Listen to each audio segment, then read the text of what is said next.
terutama orang-orang yang tidak bisa lagi bersosialisasi. Kalau kita saat ini masih mungkin, tapi ke depan anak-anak kita, generasi-generasi yang akan datang, bisa-bisa saja kehilangan daripada sosial itu. Maka industri society katanya kelihatannya itu bagus gitu. Tapi dalam implementasinya ini bisa berbeda rasa dan makna. Kepada para mahasiswa kami nanti barangkali Pak Ustadz yang lebih banyak secara rohaniahnya, secara spiritualnya.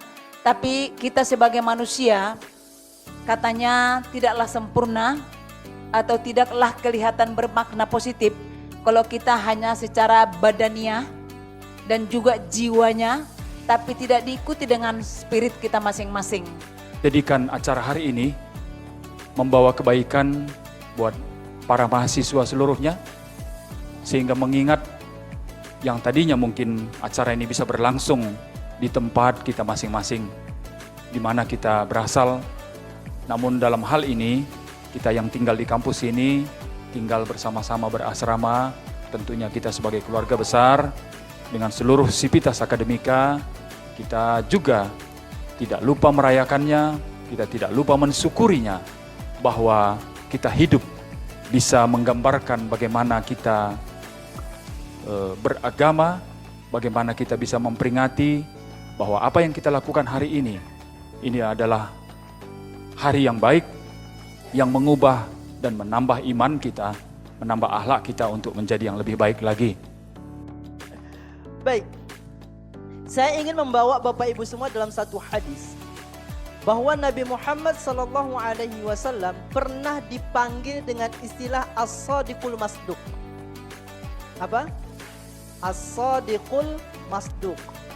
Artinya jujur dan terpercaya. Hadis ini keluar, gelar ini keluar itu ketika Rasulullah SAW menceritakan bagaimana proses kejadian janin di dalam perut ibunya. Lihat, maulid Nabi artinya dua. Satu, waktu kelahiran Nabi. Satu lagi, tempat kelahiran Nabi. Pertama, waktu kelahiran Nabi. Kapan Nabi Muhammad dilahirkan? Oh yes, keren. Ini ngalah-ngalahi anak Fai ku tengok ini ya. Iya, 12 Rabiul Awal. Tahun gajah. Saya garis bawahi tahun gajahnya. Kalau 12 Rabiul Awalnya terulang terus. Tahun gajahnya yang tak berulang. Bapak, Ibu dan adik-adik semua, tahun gajah adalah ketika kondisi dunia itu dalam kebiadaban yang sangat luar biasa. Itu garis keturunan tak begitu dipedulikan. Yang penting laki-laki perempuan jumpa, ketemu, bisa berhubungan seksual, selesai. Satu peluang di saat dunia di luar sana, Masya Allah, akses untuk kejahatan begitu mudah. Jalan menuju kemaksiatan terbuka lebar. Tapi adik-adik mampu menahan diri di sini untuk menuntut ilmu. Ingat, ilmu itu bukan hanya Al-Quran. Ilmu itu bukan hanya hadis. Ilmu itu bukan hanya bahasa Arab. Tapi seluruh perkara pendidikan itu adalah keilmuan. Dan siapa saja yang menekuni diri tentang itu, kata Rasulullah SAW, turun malaikat. Bayangkan mitra husada setiap hari dituruni oleh malaikat. Bahkan tadi diceritakan ada juga belajar malam. Saya tanya tadi, cemana orang yang ngerjain makalah? Malam saja. Malam mereka belajar malam, ada laptop. Setiap kita membuka buku, setiap kita membuka ruang diskusi, setiap kita ada di kelas, malaikat turun. Ngapain?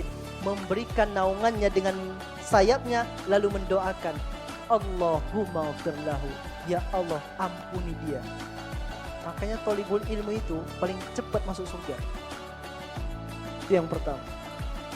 Yang kedua, adik-adik semua, dengan maulid Nabi besar Muhammad SAW ini ada satu sosial yang perlu kita upayakan, jangan sampai lengah. Dan saat ini menjadi program Kementerian Agama Republik Indonesia dengan istilah moderasi beragama. Maulid Nabi besar Muhammad sallallahu alaihi wasallam menitik beratkan kepada kita untuk menjaga kewajiban-kewajiban kita kepada Allah. Beruntunglah adik-adik yang hidup di asrama, karena asrama mengajarkan adik-adik disiplin. Kapan bangun pagi, kapan harus sarapan, kapan harus, Masya Allah. Saya 3 tahun juga di asrama, mengerti banget bagaimana di asrama, dan itu tidak ditemukan di dunia luar. Salah satu kedisiplinan di asrama adalah tahu kita kapan sholat.